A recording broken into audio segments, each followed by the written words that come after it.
సొంతింటి నిర్మాణానికి 5 లక్షలు, 11 నుంచి ఇందిరమ్మ ఇళ్ల పథకం, ప్రతి నియోజకవర్గానికి 3500 ఇండ్లు, ప్రజాపాలన దరఖాస్తులకై ప్రాధాన్యం, అర్హులకు లబ్ధి జరిగేలా మార్గదర్శకాలు, విధి విధానాలపై సీఎం రేవంత్ సమీక్ష. ఉన్నదానికే దిక్కులేదంటే ఇప్పుడు అంటే 3500. ఇంకా చిన్న చెప్తాంట ఇలాగ మన దాంట్లో ఒక పేపర్లో మనకు ఒక్కసారి ఇక్కడ జూమ్ చేసుకో, ప్రజాపాలన దరఖాస్తులకే ప్రాధాన్యం అంటే మన ప్రజాపాలన దరఖాస్తులు పెట్టినాగా. మరి ఇలాగ మన పేపర్ ఒక మెయిన్ ఐటమ్ రాసినాం ఏంటంటే ప్రజాపాలన అప్లికేషన్ ఏమైనాయి, అప్లికేషన్లకే గతి లేదు. ఇలా ప్రజాపాలన దరఖాస్తులు బట్టి ఇండ్లు ఇస్తారంట. ఏ రకంగా నమ్మాలి మిమ్మల్ని? ఏ రకంగా నమ్మాలి? మీరు రేషన్ కార్డు ప్రతి ఒక్కరు అర్హులు అని చెప్తివి. రాష్ట్రంలో 90 లక్షల మంది రేషన్ కార్డు దారులు ఉంటే అలా 40 లక్షల మంది గ్యాస్ అంటివి, 39 లక్షల మందికి కరెంట్ అని చెప్తివి. మరి రేపు ఇంట్లో ఎంతమందికి వస్తాయి? ఇండ్లు ఎంతమందికి ఇస్తావు? ఇది సోక్ టాప్ కదా ఇది.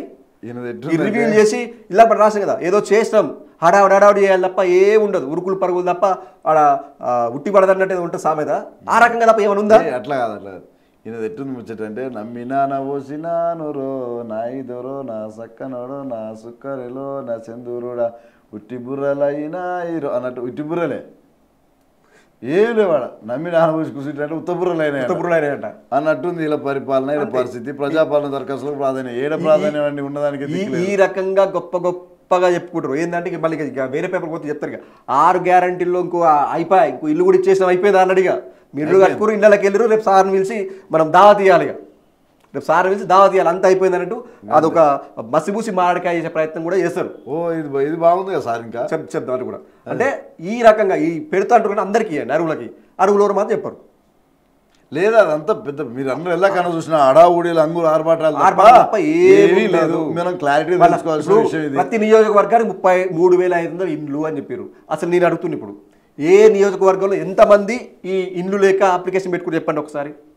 ఇప్పుడు మీ కాన్స్టెన్సీలో అనుకుందాం, మీ కొడంగల్ కాన్స్టెన్సీని అనుకుందాం. మీ కొడంగల్ కాన్స్టెన్సీలో ఎంతమంది ఇల్లు లేకున్నారు, జాగలేని వాళ్ళు ఉన్నారు. ఈ రాష్ట్ర మా కాన్స్టెన్సీలో ఈ మండలంలో ఇంతమంది ఉన్నారు. సో వీళ్ళని మేము ప్రాధాన్యతగా తీసుకొని ఫస్ట్ విడతలో గెలకిస్తున్నాం చెప్పండి. ఏముండదు.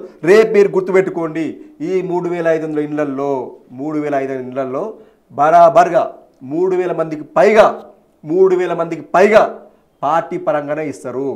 ఆ 30 కూడా ఇస్తారేమని 1-2 ఏంటంటే ఇయ్యాలిగా ఊరికి 1-2 అని చెప్పేసి వేరే పార్టీ ప్రతిపాదకని ఇస్తారేమో తప్ప ఈ రోజు 3,500 ఇళ్లలో అందరూ కాంగ్రెస్ పార్టీ వాళ్ళకే ఇస్తారు, వాళ్ళే అర్హులు. ఇంకో విషయం, సొంత ఇంటి నిర్మాణానికి 5 లక్షలు అందజేసే ఇందిరమ్మ ఇండ్ల పథకానికి ప్రభుత్వం శ్రీకారం చుట్టనుంది. 6 గ్యారంటీలో ఒక్కటైనా ఈ పథకాన్ని 11న ప్రారంభించాలని సీఎం రేవంత్ రెడ్డి నిర్ణయించారు. అంటే ఈ నెల 11 తారీఖు వచ్చే వారం, వచ్చే సోమవారం నుంచి దరఖాస్తు అంటే ఇయ్యడమే ఉండదండి. మళ్ళీ ఇస్తారా మీరు పొరపాడారు. ఆ పథకానికి సంబంధించి విధి విధానాలు ఖరారు చేసి ఎవరు ఎంపిక చేయాలి, ఎవరికి ఇవ్వాలి, మన పార్టీ వాడేనాడు, అది మనకే ఓటేసిందా, ఎప్పటికి వెళ్ళిన పార్టీలా అంటే టీడీపోలు కూడా అలా కలుస్తారు. టీడీపోలు బీజేపీ కూడా అలా కలుస్తారు. వీళ్ళ ఎంక్వైరీ చేసి 11 తారీఖు వెళ్ళి ఆ పథకం ప్రారంభిస్తామని చెప్తారు. దరిద్రం బాగాలేకపోతే ఒకవేళ చెప్తాను ఇంకో విషయం, శుక్ర ఈ లోపు పార్లమెంటు ఎన్నికలకు సంబంధించి నోటిఫికేషన్ వచ్చినా రావచ్చు. ఓం నమః శివాయ సమర్పణ 50 అయిపోద్ది. అది కూడా ఛాన్స్ ఉంది. ఇది చేసినప్పుడు ఏమైంది, ఎలక్షన్స్ వస్తే అందరూ ఏం చేయాలి, అడావిడి ఉరకాలి.